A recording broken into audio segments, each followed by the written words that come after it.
triplex villas at Kollur, APR Projects. ప్రేమ గారు alias Yamuna గారు 34 years అయింది ఇండస్ట్రీకి వచ్చి 1989 ఫస్ట్ పిక్చర్. అవును, అసలు వెనక్కి తిరిగి చూసుకుంటే లేదు.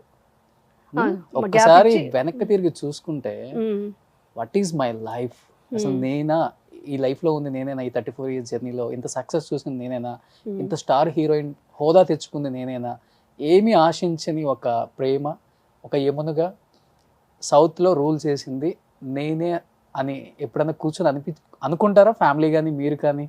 Family struggles, achievements. అంటే నేను వచ్చిందైతే యాక్సిడెంటల్గా వచ్చాను, డెస్టినీ చెప్పాను కదా, అలా అనుకోకుండా వచ్చాను. వచ్చాక ఇన్ని మంచి సినిమాలు చేశాను అనే ఫీలింగ్ మాత్రం ఇప్పటికీ ఉండిపోయిందండి.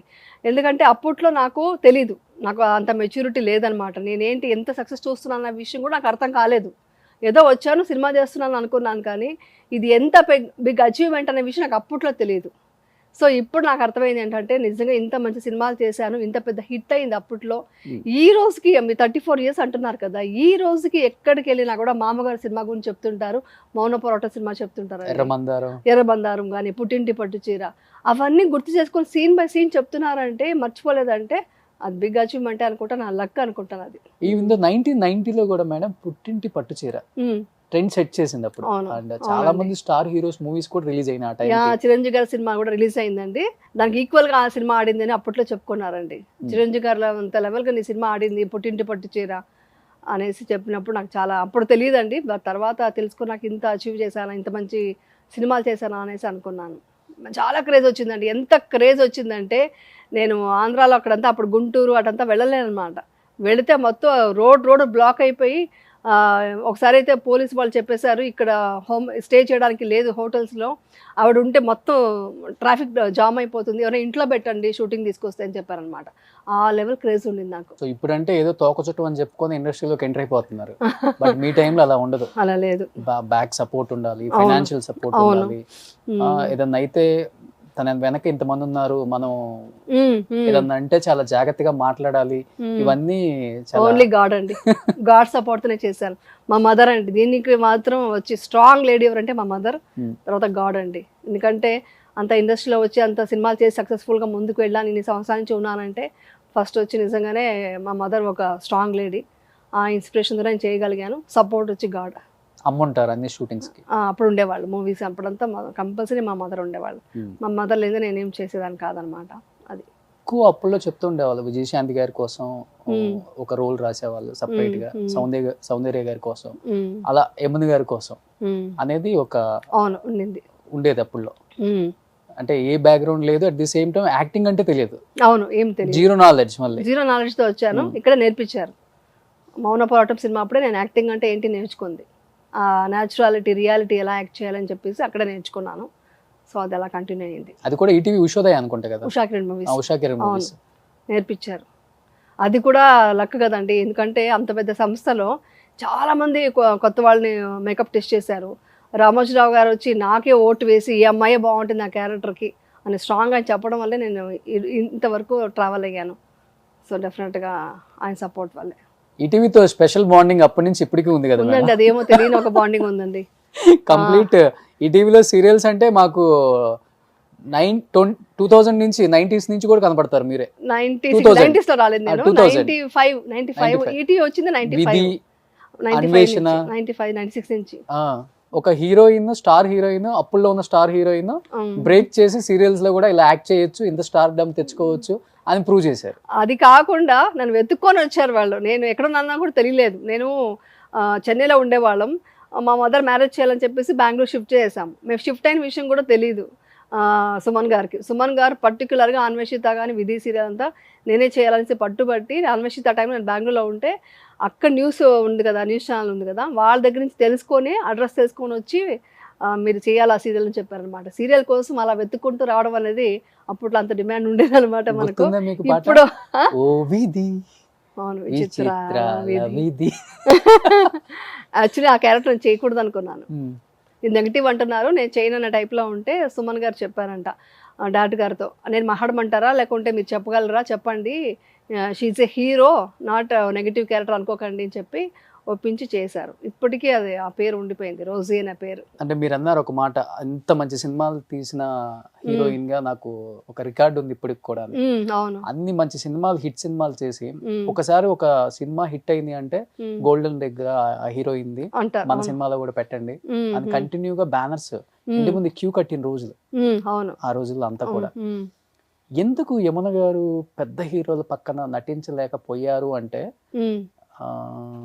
డిమాండ్ ఎక్కువ, లేకపోతే రెమ్యునరేషన్ వైజ్, లేకపోతే మనకెందుకు ఆ హీరోయిన్ ఇలాంటి వాటికి సెట్ అవుతుంది, హోమ్లీగా ఉంటుంది, ఏడ్చే క్యారెక్టర్లు ఎక్కువ ఉంటాయి, మనకు వద్దులే అని వాళ్ళు వద్దులే అని వదిలేశారా? ఇది ఒక పాయింట్ ఉందండి.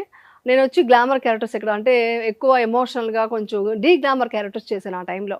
అంటే క్యారెక్టర్కు రియలిస్టిక్గా ఉండడానికి కోసమని మేకప్ లేకుండా ఇంకా డార్క్ చేసుకొని మేకప్ అంతా. అందుకే అంటుంటారు యమున గారు అప్పటికంటే ఇప్పుడు బాగున్నారు అంటారు. అప్పుడు నేను చేసిన క్యారెక్టర్స్ వల్ల నేను అలా ఉండేదాన్ని. సో దానివల్ల ఏంటంటే మనం స్టార్ హీరో పక్కన యాక్ట్ చేయాలంటే కంపల్సరీ కొంచెం గ్లామర్గా ఉండాలి, కొంచెం అందంగా కనిపించాలి. సో అలాంటి ఇమేజ్ నేను క్రియేట్ చేసుకోలేకపోయాను. కాస్ట్యూమ్స్ కూడా అలాగే ఉండేది. చాలా డల్ శారీస్, ఎలా అంటే మామూలు శారీస్ని తీసుకెళ్ళి పౌడర్ అంతా కలిపేసి పెయింట్ డబ్బాలు అంత వేసి అంత పాడవ్వాలి, అలా పాడు చేసి తీసుకొచ్చి ఇచ్చేవాళ్ళు అనమాట. నేను ఇంకా అలా ఉంటే ఎవరైనా గ్లామర్గా ఎలా చూస్తారు, నన్ను అందంగా ఎలా చూస్తారు? సో క్యారెక్టర్స్ హిట్ అయింది, కానీ నాకు అలాంటి గ్లామర్ క్యారెక్టర్ అలా లేకపోవడంతో పెద్ద స్టార్డమ్ రాలేదు. ప్లస్ అది లేట్ అయిపోయింది. అంటే ఎప్పుడు ఒక సినిమా హిట్ అవుతే ఇమ్మీడియట్గా మనం అక్సెప్ట్ చేయాలి అనే సినిమాలు. అది నాకు తెలియకుండా లేట్ అయ్యేసరికి అప్పటికి నేను ఇలాంటి డీ గ్లామర్ క్యారెక్టర్సే బాగుంటుంది అని ఒక ఇమేజ్ క్రియేట్ అయిపోయింది. ఆ క్రియేట్ అవడంతో నేనేం చేయలేకపోయాను. ఒక మనిషిలో ఇన్ని యాంగిల్స్ ఎలా? మీరు అన్నారు ఎమోషనల్, సెన్సిటివ్, ఏదన్నా తట్టుకోలేను, ఏడ్ చేస్తాను, at the same time rebel. అవును, అదే ఒకప్పుడు. ఇప్పుడు కాదు, ఇప్పుడు ఏడవను. ఇప్పుడు అసలు ఏడవను. ఏడపంటే ఏడుపు, ఎమోషన్ లేకుండా మనిషి ఉండరండి. మనిషికి కోపం, ఎమోషన్, ఏడుపు, బాధ అన్నీ వస్తాయి. బట్ దాన్ని బ్యాలెన్స్ చేయడమే ఇంపార్టెంట్. అది నేను చేస్తుంటాను. ఎంత బాధ వచ్చినా కూడా దాన్ని ఎక్కడి నుంచి ఎలా ఓవర్కమ్ అవ్వాలి, అలా బయటకు వచ్చేయాలి. కోపం వచ్చినా కూడా ఆ కోపాన్ని నేను ఫ్యూయల్గా మార్చుకుంటాను. మీకు తెలుసా, కోపం ఎక్కువైంది అనుకోండి, ఆ రోజు సూపర్ పర్ఫార్మెన్స్ చేస్తాను నేను. చాలా బాగా వస్తుంది సీన్. అప్పుడు అందరూ అంటారు, ఓహో మేడం సీరియస్ గా ఉన్నారు కదా, అందుకే సీన్ సూపర్ గా వచ్చింది అంటారు. చెప్పండి, మంచి ఇదిలో ఉన్నారు. మీరు చూడండి, ఇంట్లో కూడా అంతే. మీరు కోపంగా ఉన్నప్పుడు పని ఎక్కువ చేస్తారు, చాలా ఇల్లు క్లీన్ అయిపోతుంది. బట్టలు ఉతికి అంతే, బట్టలు ఉతికి పడేయచ్చు అనమాట. మీరు ఎప్పుడైనా ట్రై చేయండి. చెప్పాలంటే సినిమాల కన్నా సీరియల్ చాలా కష్టం. చాలా కష్టం అండి, చాలా వర్క్ ఉంటుంది, నైట్ వర్క్ ఉండాలి. ఇప్పుడు కూడా షూటింగ్ చేసుకునే వచ్చాను నేను. ఉండదు మాకు టైం స్పెండ్ చేయవు, ఎప్పుడు షూట్ లేనా. అది కూడా నేను వీడియో పెట్టాను ఒకసారి, పిల్లలు ఎలా పెంచాలి అని చెప్పేసి కూడా యూట్యూబ్ లో వీడియో పెట్టాను. మీరు వచ్చిన టైంలో చాలా మంది హీరోయిన్స్ ఏమైనా వస్తే మాకు చాలా కాంపిటేటర్ అవుతుంది, మనకు వచ్చే సినిమాలు కూడా అవకాశాలు అటు వెళ్తున్నాయి, డీ గ్లామర్ గా అటు ప్రేక్షకులని దగ్గరికి తీసుకుంటుంది. అట్ ది సేమ్ టైం మామగారు లాంటి సినిమాల్లో కూడా కొంచెం గ్లామరస్ గా కనిపించినా గానీ ఒక ఇదితో మొత్తం ఆఫర్లు తన వైపు వెళ్తున్నాయి అని మీ మీద కొంత జరిగిందని విన్నాను. ప్రయోగాలన్నీ లేదు, అలా ఎప్పుడు జరగలేదు. ఎందుకంటే నేను ఎవరికి కాంపిటీషన్ ఇవ్వలేదు. ఎందుకంటే నేను చేసిన క్యారెక్టర్స్ ఎవరు అప్పట్లో ఎవరు చేయలేదండి. నాకున్న క్యారెక్టర్స్ నాకే ఉండేది. సో నేను ఇప్పుడు గ్లామర్ సైడ్ మీరు చెప్పినట్టుగా గ్లామర్ సైడ్ వెళ్ళి 10 సినిమాలు చేస్తుంటే, లేదా అలాంటి మూవీస్ స్టార్డమ్ ఉన్న హీరోస్తో యాక్ట్ చేస్తుంటే ఏమన్నా కాంపిటీషన్ ఉండేదేమో. నా సపరేట్ జోన్ ఉండేదన్నమాట. సో ఆ జోన్లోకి ఎవరు రాలేదు. సో అందుకని ఎవరు కాంపిటేటివ్గా ఫీల్ అవ్వలేదు, ఎవరు లేదు అలాగా. వాళ్ళు ఎవరు ఫీల్ అవ్వలేదండి యాక్చువల్లీ. అప్పుడప్పుడే అందరూ తక్కువ కొత్త వాళ్ళు వస్తున్నారు అప్పుడే అనమాట, అప్పుడే స్టార్ట్ అయింది. సో ఎవరికి ఆ ఫీలింగ్ లేదు. సో దాసరి నారాయణరావు గారి సినిమాల్లో యమున గారు ఎప్పుడు ఉంటారు. అసలుకి పెట్టింది పేరు ఆయన సినిమాలకి యమున గారు అంటే. ఏంటి దాసరి గారు అంటే యమున గారు అంత మంచి బాండింగ్ అంటే అటు అనుకోకుండానే ఆ సినిమా హిట్ అయింది కదండి, మామగారు. దాంతో ఇంకా ఆయన మామగారు గాను లేకుండా నాన్నగారు లేకుండా కానీ ఆయన డైరెక్షన్ లో కానీ సినిమాలు ఎక్కువగా వచ్చాయి అనమాట. ఇప్పుడు ఇండస్ట్రీ ఎలా అంటే ఒక ప్యాటర్న్ లో ఒక సినిమా చేసామంటే అవే వస్తాయి అనమాట ఇంకా అన్ని. సో ఇప్పుడు నాగమ్మ చేశాను, తర్వాత అన్ని స్నేక్ సబ్జెక్ట్లే వచ్చాయన్నమాట. సో అలాగా ఆయనతో ఎప్పుడైతే ఆ సినిమా పెద్ద హిట్ కదా మామగారు, దాంతో ఇంకా అందరూ మామగారు అయ్యో దాసరి గారు కాంబినేషన్లో బాగుంటుంది యమున గారు అయితే బాగుంటారు అనేసి అలా చేయడం జరిగింది. సో అదనమాట. బట్ ఈ కాంపౌండ్ ఆ కాంపౌండ్ అని ఉండదు అప్పుడు, అలా ఏం లేదు, ఏదైనా ఒకటే. అలాంటి కాంపౌండ్స్ అన్న ఫీలింగ్ ఎప్పుడు లేదు అసలు. అది ఇప్పుడు వచ్చింది. అవునా, అది కూడా తెలియదు నాకు. ఇప్పుడు ఇండస్ట్రీ ఎలా ఉందో కూడా తెలియదండి, అస్సలు తెలియదు. టాక్సీ వాళ్ళు ఒకటే చేశాను ఉమ్. ఆ సినిమాలో, అంతేగాని ఇంక నాకు తెలియదు ఎలా ఉంటుంది అనేసి కాంపిటీషన్. మీరు టాక్సీ వాళ్ళ చేసిన తర్వాత ఆ. ఆల్మోస్ట్ ఇంకా మూవీస్ కంటిన్యూగా చేస్తారని ఎక్స్పెక్టేషన్ పెట్టుకున్నారు కొంతమంది. అవును అండ్ కొంతమంది మిమ్మల్ని కాంటాక్ట్ అయితే ఆల్రెడీ సీరియల్స్ చేస్తున్నారు కదా, షెడ్యూల్ బిజీగా ఉంటుంది, షెడ్యూల్ డేట్స్ ఇవ్వగలరా లేదా అని చెప్పేసి కొంతమంది కాల్ చేయడం కూడా ఇప్పుడు ఆపేసారు. అవును అవునండి. ఏంటి అంటే సీరియల్స్ చేస్తే మూవీస్ చేయకూడదని అంటే షెడ్యూల్ మీకు సెట్ అవుదా? యాక్చువల్లీ టాక్సీ వాళ్ళకు కూడా నాకు డేట్స్ లేవు. డైరెక్టర్ గారు పట్టుబట్టి వాళ్ళు ప్రొడక్షన్ సైడ్ నుంచి కూడా పట్టుబట్టి మీరే ఆ క్యారెక్టర్ బాగుంటారంటే వాళ్ళు నైట్ షూటింగ్ చేసాము. ఈవినింగ్ వరకు షూటింగ్ సీరియల్ చేయడం, ఈవినింగ్ వెళ్ళి నైట్ షూటింగ్ 1 o'clock వరకు చేయడం, మళ్ళీ మార్నింగ్ వెళ్ళి మళ్ళీ సీరియల్ చేయడం, అలా చేశాను. 1 day మాత్రమే నేను ఫుల్ ప్రెజెడ్గా చేశాను అనమాట టాక్సీ వాళ్ళ. ఓకే. అలా అందరూ కోఆపరేట్ చేయరు కదండి. ఇప్పుడు నేను అలాగనుకో నేను ఇప్పుడు సినిమా కోసం సీరియల్ వదులుకోవాలి అనుకోండి, నాకు ఇప్పుడున్న ఒక ఇది ఉంది కదా, ఇంట్రెస్ట్ ఉంది కదా, నాకు సీరియల్స్ యాక్ట్ చేసినప్పుడు చాలా ఇంట్రెస్టింగ్గా ఉంటుంది, మెయిన్ నాదే కీ రోల్ ఉంటుంది. సో అలా ఉండేటప్పుడు ఇది వదులుకొని ఇప్పుడు సినిమా కోసం వెళ్ళడం ఎందుకని నేను కూడా సీరియల్స్లో కంటిన్యూ అవుతున్నాను. నాకు వెరీ కంఫర్టబుల్ ఇన్ సీరియల్స్. ఇప్పుడు ఒకే చోటు ఉంటుంది, ఒక ఫ్యామిలీలా కలిసిపోతాము, సో సరదాగా షూటింగ్ జరుగుతుంది. చూద్దాం ఫ్యూచర్లో. బట్ ఇప్పుడున్న హీరోస్ తో అమ్మ రోల్ అయితే మీరు ఓకేనా, లేకపోతే అక్క ఇలాంటివి ఓకేనా? లేదండి, అమ్మాయి నాకు ఓకే. అమ్మాయిని నేను అసలు ఓకేనా? ఎప్పుడో 20 years ముందే గ్రాని క్యారెక్టర్ చేశానండి సీరియల్లో. నాకు అలాంటి ఫీలింగ్ లేదు. ఏ క్యారెక్టర్ ఇచ్చినా నేను దాన్ని కరెక్ట్గా నాకు సూట్ అయిందని చేసుకోవడమే కానీ అమ్మ ఇలా చేయకూడదు అలంతా ఏం ఎప్పుడూ ఫీలింగ్ లేదు. చిరంజీవి గారితో చేస్తారా అమ్మగా? ఆ? చిరంజీవి గారితో సూట్ అవుతుంది అనుకుంటాను, మోస్ట్లీ వాళ్ళే తీసుకోరు. నేను ఏ క్యారెక్టర్ చేస్తాను కదా, అమ్మమ్మగా చేయమంటారా చేస్తాను. అంటే మీరు కొంచెం సన్నగా అయ్యారు కదా మరి. అంటే ఇప్పుడు అంత అమ్మలు అందరూ కూడా అందరూ బాగా అలాగే స్టైలిష్ ఉంటున్నారండి. అమ్మలే కదా. అవును అవును, అదేం ప్రాబ్లం అప్పుడు పోయి పాత రోజుల్లో బయట ఏంట్రా అదంతా ఏం లేదు. లేదు ఇప్పుడు. ఎంత అందంగా ఉంటే అంత అందమైన అమ్మ. అవును హీరో కన్నా అందంగా ఉండాలి అమ్మ కూడా. అవును, మీరు మహేష్ బాబుకి అమ్మగా అయితే సెట్ అవుతారు. సెట్ అవుతాను కదా, నాకు కూడా చేయాలని ఉంటుంది. చాలా అనుకుంటుంటాను చూసినప్పుడు, అరే ఈ క్యారెక్టర్ నాకు ఇచ్చుంటే బాగుంటుంది అని అనుకుంటాను. వాళ్ళకి ఎవరికి థాట్ రాలేదు, నాకు ఇక్కడ బిజీ కాబట్టి నా మైండ్లో కూడా ఏమీ రాలేదు. బట్ నాకు మూవీస్ మిస్ అయ్యిందన్న ఫీలింగ్ ఉంది. మంచి మంచి క్యారెక్టర్స్ మిస్ అవుతున్నాయి, చేస్తుంటే బాగుండేది కదా, అది కూడా ఒక ఇది వెళ్ళుండొచ్చు అని మాత్రం అనిపించేది. అవును. బట్ ఇది వదులుకొని వెళ్ళేంత ఇది నాకు ఇష్టం అవ్వట్లేదు. సో యమున గారు, చెప్పండి. ఆల్మోస్ట్ రియల్ లైఫ్ లో ఉన్నాయి కదా, ఇప్పుడు రియల్ లైఫ్ లో పెడుతున్నారు క్యారెక్టర్స్ మీకు. లేదండి, అలా చెప్పడాలంతా ఏం చేయలేదండి. ఓన్లీ వార్నింగ్ ఫైర్ బ్రాండ్ అని చెప్పారు అంతవరకే. అంతే. చంపడాలు అంతవరకే ఎలా వెళ్తామండి. బట్ కన్నడ కానీ ఒకటి, లొకేషన్ ఎవరైనా ఎవరికైనా ఇబ్బంది అవుతే మాత్రం, ఒక అమ్మాయి ఎవరైనా టీచ్ చేశారు అనుకోండి, వెళ్ళి నిలబడతాను, అసలు ఒప్పుకోను. ఓకే. నా లొకేషన్లో చాలా డీసెంట్గా మాట్లాడాలి, అదొకటి మెయింటైన్ చేస్తాను. సినిమా ఇండస్ట్రీ ఎలా ఉందో నాకు తెలియదు కానీ మా సీరియల్స్ విషయంలో ప్రొఫెషనల్గా ఉండాలి, డిసిప్లిన్గా ఉండాలి, తర్వాత ఏదంటే అది మాట్లాడకూడదు, అది నేను మెయింటైన్ చేస్తాను కాబట్టి అందరూ చాలా జాగ్రత్తగా ఉంటారు. ఇది మాత్రం ఉంది, అది నేను ఎవరికి చెప్పలేదు ఇంతవరకు. పవర్ స్టార్ పవన్ కళ్యాణ్ గారు లాగా. అవునా, ఆయన అలాగే చూస్తుంటారా? ఇంకా నాకు ఏదంటే అది మాట్లాడడం, సిల్లీగా ఒకరు టీచ్ చేయడం, ఒక అమ్మాయిని హర్ట్ చేయడం. ఇప్పుడు ఒక జూనియర్ ఆర్టిస్ట్ వచ్చి ఉంటుందండి, ఒక చిన్న అంటే జూనియర్ ఆర్టిస్ట్ కూడా అన్నా, నేను వాళ్ళని ఆర్టిస్ట్ అనే అంటాను. అలాంటి అమ్మాయి ఏదో ఉన్నప్పుడు అమ్మాయి ఏ కష్టంలో వచ్చి నిలబడిందో, అమ్మాయిని ఏదైనా సడన్గా ఏదైనా అంటే నేను ఒప్పుకోను. వాళ్ళకి రెస్పెక్ట్ ఇవ్వాలి. ఎంత పెద్ద స్టార్ అయినా, ఎవరు ఆర్టిస్ట్ అయినా, ఆర్టిస్ట్ అని కెమెరా ముందు వచ్చాక అందరూ ఈక్వల్, సమానమే. ఈవెన్ టెక్నీషియన్స్ కూడా అంటారు, సమానంగా చూస్తాను. ఈవెన్ మా ఇంట్లో కూడా మా పిల్లలు కూడా డ్రైవర్ కూడా అన్నయ్య అని పిలుస్తారు, వాళ్ళ అసిస్టెంట్ని కూడా అన్నయ్య, పెద్దవాళ్ళు అయితే అంకల్ అని ఇలాగే పిలిపిస్తాను. అది చాలా డిసిప్లిన్గా ఉండడం అవన్నీ చాలా ఇష్టం నాకు. అది ఆ క్వాలిటీని మాత్రం ఎప్పటికీ వదులుకోను. సో అలాంటప్పుడు ఏదన్నా జరిగిందంటే నేను నిలబడతాను, మాట్లాడేస్తాను, వదలను. ఇంతమందితో వర్క్ చేసినా కానీ కొంతమందితో వర్క్ చేయకపోతే మనకి లోపల ఏదో కొంత రిగ్రెట్ ఫీలింగ్ ఉంటుంది. అది ఇన్ని సినిమాలు చేసి కూడా పెద్ద స్టార్లతో వర్క్ చేయలేకపోయాను.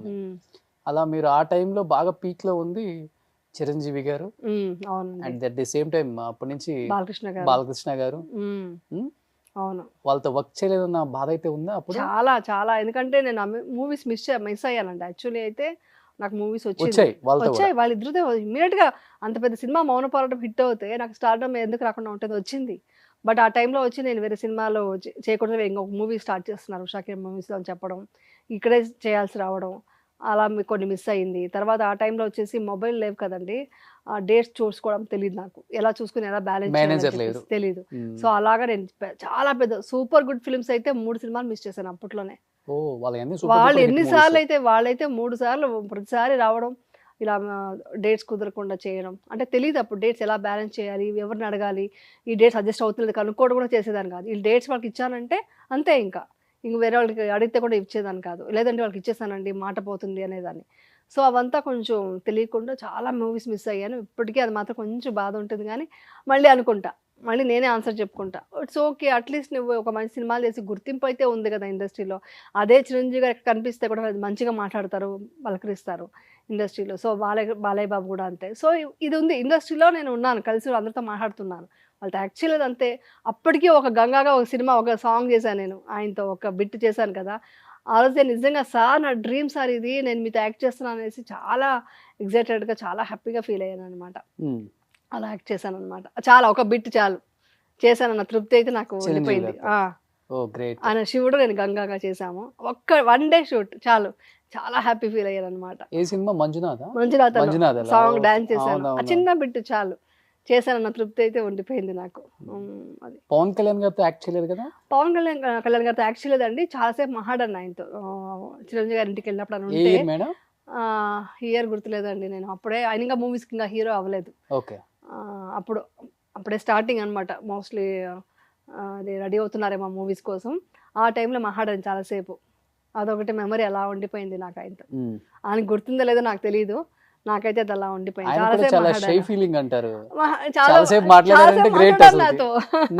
చాలాసేపు అంటే చిరంజీవి గారు బయటకు వెళ్ళారు, ఏదో గుడికి వెళ్ళినట్టున్నారు, న్యూ ఇయర్ అనమాట, కలవడానికి వెళ్ళాను అనమాట, విషెస్ చెప్దామనేసి. ఇంటికి వెళ్తే అప్పుడు సార్ ఉన్నారు, ఉండి చాలాసేపు మాట్లాడారు, ఆల్మోస్ట్ హాఫ్ అన్ అవర్ పై మాట్లాడారండి ఆయనతో. మాట్లాడిన తర్వాత సార్ వచ్చారు, ఈయన వెళ్ళిపోయారు. మా సార్ స్వీట్స్ అంతా ఇచ్చేసి, ఆయన స్వీట్స్ ఇచ్చారు చిరంజీవి గారు, విషెస్ చెప్పేసి ఇంటికి వచ్చేసాను అనమాట. మేడం అప్పుడు హాఫ్ అన్ అవర్ మాట్లాడారు పవన్ కళ్యాణ్ గారు.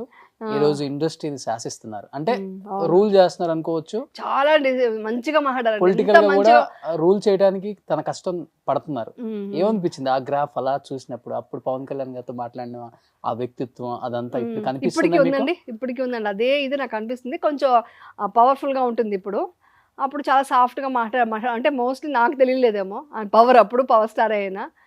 బట్ ఇప్పుడు చూస్తుంటే అదే ఆ రెస్పెక్ట్ ఇది ఎప్పుడు ఎక్కడా పోలేదు, అదే ఇది ఉందన్నమాట, కనిపిస్తుంది నాకు ఇప్పటికి. అనుకుంటున్నారా రానున్న రోజుల్లో చీఫ్ మినిస్టర్ అని చాలా మంది చెప్తున్నారు, మీరు ఎక్స్పెక్ట్ చేస్తున్నారు? నేను రాజకీయాల గురించి మాట్లాడినాను, నిజంగా నేను ఎలా ఉన్నా కూడా అందరూ బాగుండాలి మాత్రం కోరుకుంటాను. ఎవరు వచ్చినా ఎవరు ఏం చేసినా కూడా సమాజానికి మంచిది అవుతే చాలా మంచిదే కదండి, అది మాత్రం చెప్పగలరు అంతే. అందరూ బాగుండాలి, అందులో నేను ఉండాలి, 100% ఎప్పుడూ అదే కోరుకుంటాను నేను. బట్ మీ వ్యక్తిత్వాన్ని బాగా ఇష్టపడతారు మేడం అందరూ. అవునండి, చాలా సింప్లిసిటీ. అయ్యో ఇండస్ట్రీ చేయడం చాలా కష్టం. అప్పుడున్న చాలా ఇష్టపడతారు ఆర్టిస్టులు అయితే, నేను ఓన్ చేసుకుంటామండి ఇంకా అంతే. ఈవెన్ మూవీస్ అప్పుడు కూడా అండి, మూవీస్ అప్పుడు ఉన్నప్పుడు కూడా చాలా మంది రాఘవేంద్ర గారు కానీ అందరూ చాలా ఆయనతో సీరియల్ కానీ మంజులతో చేసినప్పుడు కూడా చాలా ఇష్టపడతారు ఆయన మాట్లాడే పద్ధతి కానీ ఇది కానీ, సరదాగా ఉంటాను, నవ్వుతూ ఉంటాను. ఇండస్ట్రీలో అప్పుడు పెద్దలు కూడా చాలా రెస్పెక్ట్ ఇచ్చేవాళ్ళు నాకు, అది ఉండదు, ఇప్పటికీ ఉంది అది. ఇప్పుడు ఎవరు కనిపించినా కూడా మాట్లాడతారు నాతో, అదే రెస్పెక్ట్తో చూస్తారు, అదే ఇదిగా మాట్లాడతారు. అందుకనే నేను యాక్చువల్లీ అలా మాట్లాడడం వల్లే రామోజీరావు గారు నచ్చారేమో, ఎందుకంటే ఆయన ఎదురుగా నిలబడి, నాకు ఆయన ఇంత పెద్ద గొప్ప లెజెండరీ అని తెలియదండి, రామోజీరావు గారి ముందు నిలబడి మాట్లాడాను నేను. మాట్లాడుతుంటే ఆయన వాళ్ళు అందరూ టెన్షన్ అనమాట, ఈ అమ్మాయి ముందే ఏం మాట్లాడుతుందో తెలియదు, ఏం మాట్లాడేస్తుందో అని భయపడ్డారంట. ఆయన కొంచెంసేపు మాట్లాడుతూ అన్నీ ఆయన అడిగిన దానికంతా ఆన్సర్ చెప్తూ, నేను ఆయన క్వశ్చన్స్ అడుగుతూ అవన్నీ మాట్లాడేసరికి మళ్ళీ చెప్పారంట వేరే వాళ్ళతో, షీఈ్ ఇన్నోసెంట్ బట్ చాలా ఓపెన్ మైండ్ ఉంది అమ్మాయి, చాలా మంచి అమ్మాయి అని చెప్పారంట నేను బయటకు వెళ్ళిన తర్వాత. ఓకే, ఒక టాప్ లో ఉన్న ఒక మంచి హీరోయిన్, మీకోసం కథలు రాసిన హిట్ చేసిన మూవీస్ అవన్నీ, అలాంటి ఒక హీరోయిన్, ఒక ట్రెండ్ సెట్ చేసిన హీరోయిన్, ఇలా బుల్లితెర మీదకి వచ్చి యాక్ట్ చేసిన హీరోయిన్స్ ఇంత టాప్ హీరోయిన్ ఎవరు లేరు, you are the only one. అప్పటి నుంచి ఇప్పటికి చూసుకుంటే నేను చెప్పేది, ఈ రోజుల్లో యాక్ట్ చేసే వాళ్ళు చాలా మంది ఉండొచ్చు, ప్రభ గారు ఇలాంటి వాళ్ళు ఉండొచ్చు, బట్ మీరు అప్పుల్లోనే విధి అన్వేషణ చేసి పెద్దది అంత హిట్ చేసిన మూవీస్ కన్నా పెద్ద హిట్ అవి. అవునండి, రాధికా గారు చేస్తున్నారు చెన్నై రాడాన్ మీడియా అక్కడ, ఇప్పుడు ఇక్కడ నాకు అంత పేరు వచ్చింది అక్కడ. అవును, నిజం, మీ ఇద్దరే నిజం. ఆల్మోస్ట్ కొంచెం సౌందర్య గారిలా కూడా ఉంటారు, కొంచెం లుక్. ఇద్దరు కన్నడ వాళ్ళే కదా? అవును, అంటే నేను కన్నడ కాదండి, మా మదర్ టంగ్ తెలుగు. ఎక్కడ మేడం ప్రాపర్? చిత్తూరులో ఏమంటారు, మా మదర్ వాళ్ళు కూడా చిన్నప్పుడు చిత్తూరే, వేరే విలేజ్ అనమాట. మా హస్బెండ్ వచ్చి అరగొండ పక్కన కొండరాజు కలవ అనేసి. ఆయన తెలుగు? ఆయన తెలుగు, అందరూ తెలుగే, మేము కూడా తెలుగే. నాన్నది ఒక్కటి నాన్న కూడా అందరూ తెలుగేనండి, సెటిల్ ఇన్ బెంగళూరు అంతే. సెటిల్ ఇన్ బట్ మా భాష వేరేలా ఉండేదిలేండి, అది వింటే మీరు పారిపోతారు. స్టార్టింగ్ లో ఇండస్ట్రీకి వచ్చినప్పుడు చిత్తూరు భాష బెంగళూరు భాష కలిసిపోయి తెలుగు ఉండేదన్నమాట. ఇప్పుడు ఇండస్ట్రీకి వచ్చాక మా తెలుగు నేర్చుకున్నాను క్లియర్గా. ఓకే. అంటే ఈ భాష నేర్చుకున్నాను. కానీ ఆ భాషే బాగుంటది కదా, చిత్తూరు యాస. భలే ఉంటుంది. మా విలేజ్కి వెళ్తే ఇప్పటికీ నాకు షూటింగ్ నుంచి ఫోన్లు వస్తుంటాయి, మా మరిది గారు అంతా మాట్లాడుతుంటారు. ఏం వదిరా, ఏం చేస్తా ఉన్నావో, బాగున్నారా, మంచిగా ఉందివా, ఏం చేస్తా ఉన్నావు, ఏం తిన్నావో, అలా వస్తుంది భాష. చాలా ఇంట్రెస్టింగ్ గా ఉంటుంది. ఎంతమంది మేడం మీరు మొత్తం సిబ్లింగ్స్? మేము ముగ్గురం అండి. మీరు? మా సిస్టర్స్ పెద్దవాళ్ళు. ఇద్దరు పెద్దవాళ్ళు, ముగ్గురు అమ్మాయిలు? ముగ్గురం అబ్బాయినే మేము.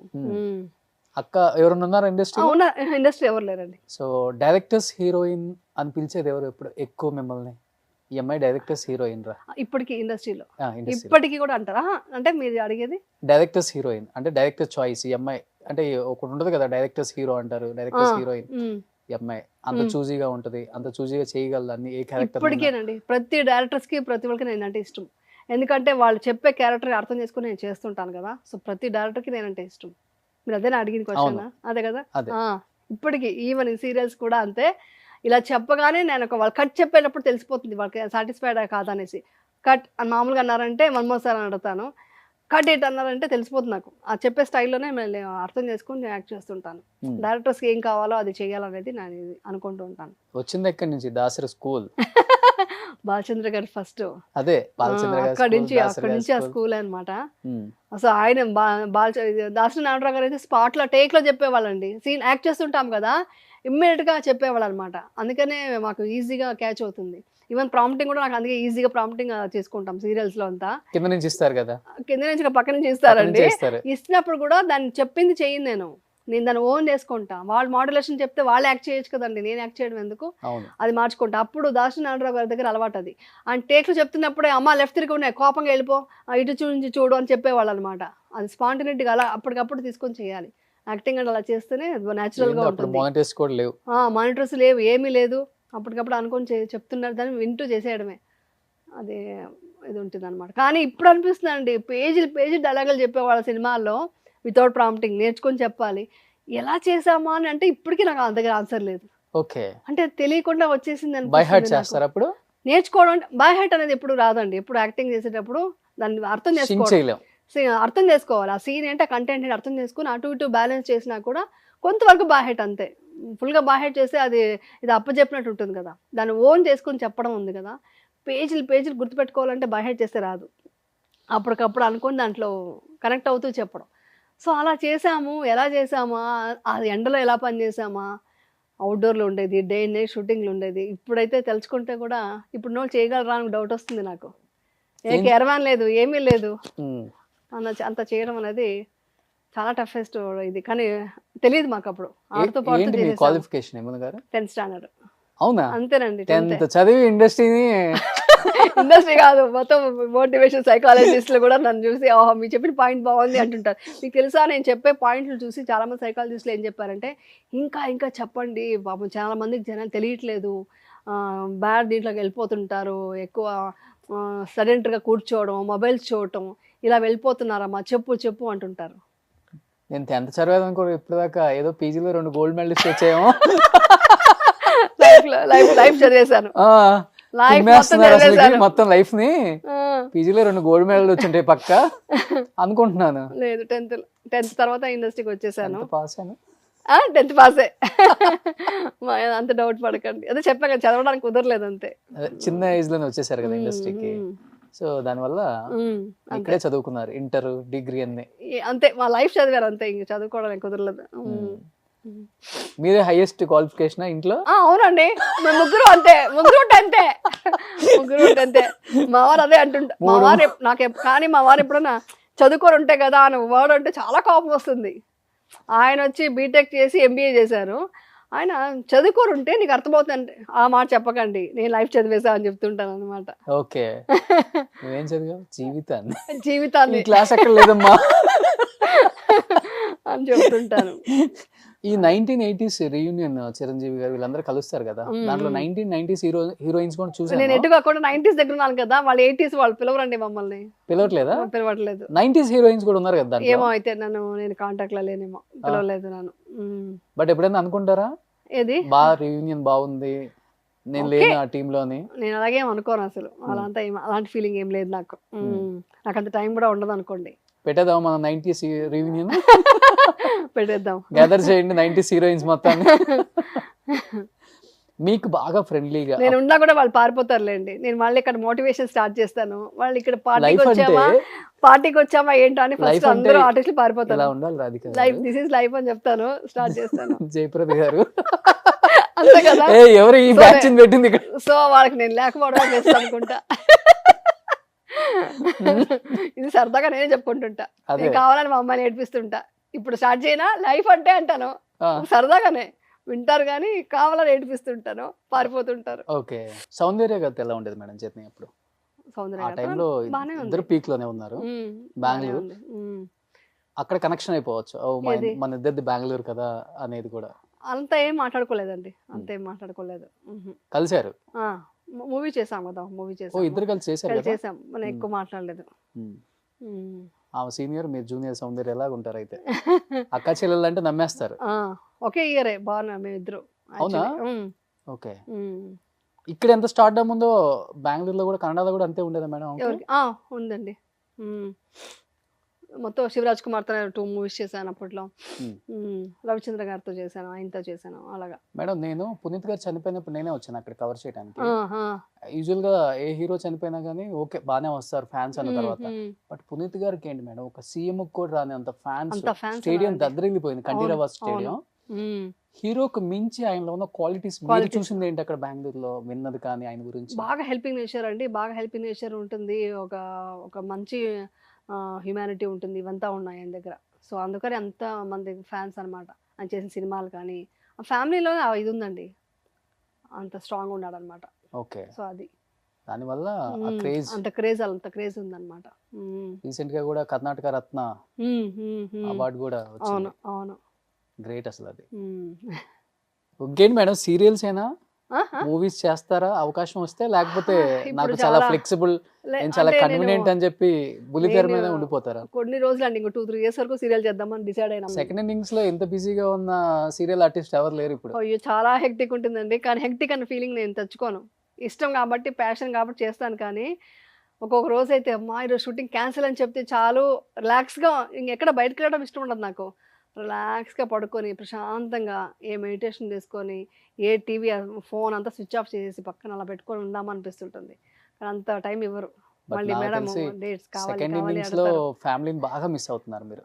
మిస్ అవ్వదండి, అవట్లేదా? నేను వాళ్ళని ఫోన్లో దాంట్లో వాళ్ళు రావడం, నేను వెళ్ళడం, మాట్లాడడం, వాళ్ళతో టైం స్పెండ్ చేయడం మ్యాక్సిమం చేస్తాను. కోవిడ్ టైంలో మాత్రం మాకు బెస్ట్ టైం, అందరం కలిసి మంచిగా వంట చేసుకొని ఒకరొకరు తినిపించుకుంటూ ఆ షేరింగ్ అయితే బాగా జరిగింది.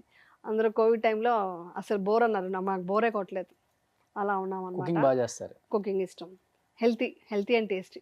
ఓకే. హెల్తీ అండ్ టేస్టీ ఇష్టం. సో చేసి వాళ్ళకి పెట్టడం నాకు ఇష్టం చాలా, పిల్లలకి. సో అప్పుడు బాగా టైం స్పెండ్ చేస్తాను. అది కొంచెం మిస్ అవుతుంది ఇప్పుడు, బట్ తర్వాత మళ్ళీ బ్యాక్ టు వచ్చి వెళ్ళిపోతానులేండి. Finally homely heroine, homely mummy, homely wife. అవును, అవును, ఇష్టం నాకు ఎక్కువ. నేను అసలు మీరు చెప్తే కామెడీగా ఉంటే నవ్వుతారేమో, నువ్వేమవుతావు అని అంటే చిన్నప్పుడు అడుగుతారు కదండి. నేను హౌస్ వైఫ్ అవుతాను, బిందాస్గా బాగా తినొచ్చు, బాగా వంట చేసుకుని నిద్రపోవచ్చు, చాలు ఇలాగే అనుకున్నానండి. కానీ ఇలా వర్క్ చేస్తాను అనేసి నేను అస్సలు అనుకోలేదు. ఇంతే నేను కోరుకున్నాను, నేను కోరుకుంది ఇంతే. నాకు హ్యాపీగా ఇంట్లో ఉండాలి, సరదాగా సినిమా పిచ్చి ఉండే, సినిమా చూడాలని. సాటర్డే సండే అయితే సినిమాకి చూడాలి, థియేటర్స్కి వెళ్ళిపోవాలి, మిగతా రోజులంతా బాగా తినాలి, మంచిగా వంట చేసుకోవాలి, తినాలి, పడుకొని నిద్రపోవాలి. ఇంతే నేను కోరుకుంది. ఇంతే నేను కోరుకున్నాను, కానీ అది తప్ప అన్నీ జరుగుతున్నాయి. చాలా మంది మీరు ఇంటర్వ్యూకి వస్తున్నారంటే ఒక స్టేటస్ పెడితే ఆమె సీరియల్లో ఉన్న శారీలు, జ్యువెలరీ ఎక్కడ కొంటారు, అంత మంచి మంచి చీరలు అని చాలా మంది అడగమని చెప్పారు. ఓకే, ఎక్కడ కొంటారంట? నేను జ్యువెలరీ అంత ఎక్కువ వేసుకోను సీరియల్స్ లో. Okay, rare, only marriage scenes ఉంటే మాత్రం వేసుకుంటాను, లేదంటే ఇంతే. ఈ బ్లాక్ బీడ్స్, ఇలా స్టడ్స్ ఉంటుంది, ఇలాగే ఉంటాను. చాలా సింపుల్గా ఉండడమే ఇష్టపడతాను, అప్పుడే ఎక్కువ ఆడియన్స్ కరెక్ట్ అవుతాం యాక్చువల్లీ. జ్యువెలరీ అంతా ఏముందండి, బేగం బజార్ అది ఇది. ఇక్కడైతే బెంగళూరులో అయితే కొన్ని షాప్స్ ఉన్నాయి, గాంధీ బజార్ అనే ఒక ప్లేస్ ఉంది, అక్కడ కొన్ని షాప్స్ ఉంటాయి. శారీస్ ఎక్కడ పడితే అక్కడ కొనుక్కుంటాను.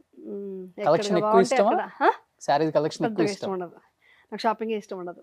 ఫ్రాంక్లీ స్పీకింగ్ షాపింగ్ ఇష్టం ఉండదు. నమ్ముతారా మీరు? లేడీస్కి షాపింగ్ ఇష్టం ఉండదు అని అంటే నమ్ముతాను? అస్సలు వెళ్ళను. నాకు ఎవరైనా తీసుకొచ్చి ఇచ్చేస్తే హ్యాపీగా వాడేస్తే సరిపోతుంది కదా. ఓకే చేస్తాను, ధారాళంగా తీసుకురండి. నేనే కూర్చుంటాను, మీరు అన్ని పంపించండి, చూసి సెలెక్ట్ చేస్తాను, నాకు పంపించేయండి చాలు. అది కూడా మీరు రెడీ చేసి ఇచ్చేయండి, జ్యువెలరీ కూడా మీరే సెట్ చేసి ఇచ్చేయండి. ఓకే, ఆ విషయంలో మాత్రం నాకు ఓపిక. So thank you so much ma'am, and advance happy women's day.